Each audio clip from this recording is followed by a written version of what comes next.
Durugin muna natin ang Oreo. At pag nadurog ang Oreo ay ilagay na natin sa isang lalagyan. Ilagay din natin sa maliit na lagyanan ang graham crackers.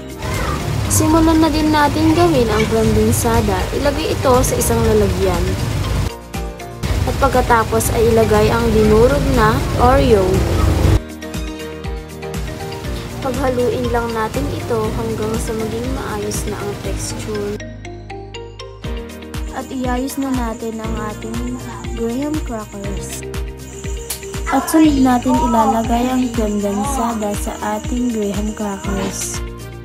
Ipatag lang natin ito at sunod na nating ilagay ang Oreo ating dinurog.